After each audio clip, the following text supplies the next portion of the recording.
evidence to show that it's a president who is importing them. And since he's not here to defend himself, you please moderate your submission. No, please. My submissions are based on the facts on the ground. I am a party member, and I went to Benue State, and I spoke to the people, and they said what they will not agree is the ideology of your land or your debt, which was espoused on television by Femi Adesina, speaking on behalf of the presidency. Now, this is very, very clear. The Torti spoke it. The people of Benue State spoke it. They say they are not willing to give up their land. And since the president has done nothing to help to stop that, all he's told them is we should pray. The people are not going to pray. That's why you saw that wave of movement in the Benue Valley, and they have gone away from a party that is supporting the importation of people, that chooses to ethnically cleanse people and also kill. Now, this is going to drive people's fears in the Middle Belt, whether you like it or not. That is a statement of fact. I live here in the north, and I see it every day. And I go to Jos, I go to Makode, I go to Gembu, I go to the Mambila. This is the fear all over this place, Nasarawa State, and wherever you might call it. So until President Buhari is agreeing to the security services to go to places where people are occupying now, arrest those people, return the landowners to their homes, and prosecute those people that have killed just to be able to seize land, you will continue to see more movements. That's one. Two, there are other places where people are seeking for tickets. If you listened within the past 72 hours, when those senators went to President Buhari, some of them were promised automatic tickets. As they came out, the chairman of the party was phoned by some governors to say, look, when you give an automatic ticket, I'm coming to the Senate too. So that has now brought its own problem. Those senators who have told, stay away, don't defect, we'll give you automatic ticket, now that they've heard that their local parties and their states are saying, no, we don't agree to this. And of course, Oshomole have said the same thing, you are going to see crisis. So you only have seen the first wave of defections. You will see a gale of defections come afterwards from now. Okay, let's come back to Lagos Studios. Mr. Nnaji, you are a legal practitioner. Let's take this to the law. If you leave a party to go to another one, and you got that position based on the fact that you were a member of a particular party, what does the law say about this? Is there anything that is, Do you retain that seat? Do you retain or you relinquish that seat? One thing about law is that there is nothing absolute about any law. The general proposition may also have what we call some exceptions. So generally speaking, under the law, constitutionally, you cannot obtain a political seat in the Senate or, in fact, in the legislature under the name of a political party and seek to carry that. It's like taking an asset from Mr. B and going to give it to Mr. C, who in fact may be inimical in his outings to the original owner, through whom you got it. But there is a constitutional exception. And that's section 68(1)(g) is that exception. And you trust Nigerians, we know how to exploit the situation. The constitutional exception was well intended to say, in the sense, for example, not all those people who have bad legs must be prevented from entering this club. Okay. Those who got this bad leg because they were footballers, perhaps because football is a very popular game, can be allowed in.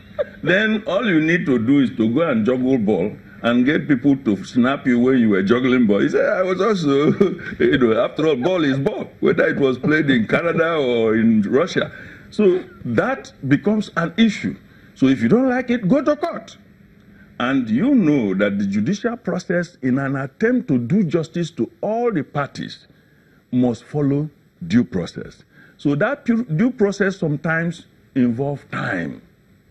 So that exception is being abused, such that all you need to do is to stir up what looks like a problem in a political party and then make a media meal out of it, and then you disappear from here, you jump ship. Just in the same manner, the governor who wants to make sure that the budget is cleaned out will come in the broad daylight and block the road and be pouring sand at the center of the road that budget that you had made on this road have been cleared. So we are into jactitations and some kind of drama activities. So this law generally prevents people from jumping ship with the property of the political party, so to speak. But when you now say that the owner is no longer, because any property that has no owner cannot be stolen. That is the law. So if there is no more political party to agitate over the ownership of that seat, so, I mean, you go to where you can now nurse and nurture that particular seat. So that is what you have now.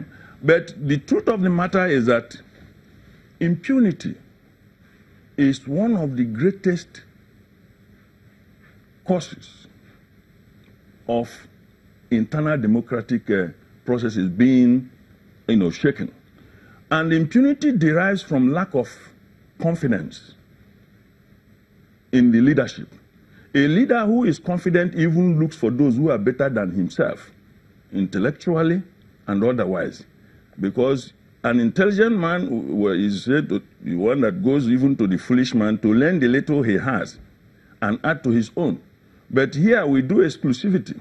When it is me, my family that I trust, just in the same manner that man says the only trusted friend I have is my stomach.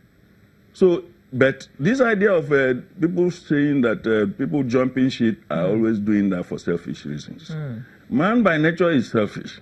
And every transaction, if you don't define what is in it for the parties to that transaction, it cannot stand. The only thing we should be fighting for is what they call egalitarianism. Egalitarianism does not mean selflessness.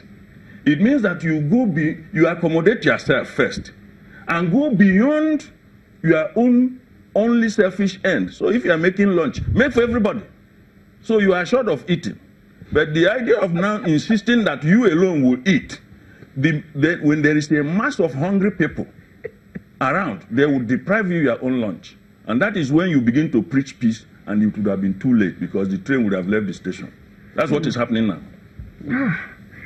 Well, let me just chip in this contribution from Festus. Festus Akimboye says the direct primaries recently introduced by the APC, where one member, one vote is used to select candidates and allow the members to make the final choice, is the only way we can use to advance parties' internal democracy. Yes, one man, one vote. One man, if one it vote. is allowed indeed. Okay. Not when you are seeing it on TV. Okay, Catch, do you agree? Yes, I agree. One man, one vote is the best way to do, but not like I saw happen recently in my state, where primary school children were all lined up and suddenly they were now asked to vote. I am very happy about our approach in regards to direct primaries. I also think as the democracy is developing, we should continue to tinker with it and introduce new things. And what I believe we should have done is the president should have signed the amended electoral act. We've got to go, Catch. You would have had... Catch Onanuju is a member of the PDP, and Tosin Adeyanju, National Coordinator, Masses Movement for Buhari.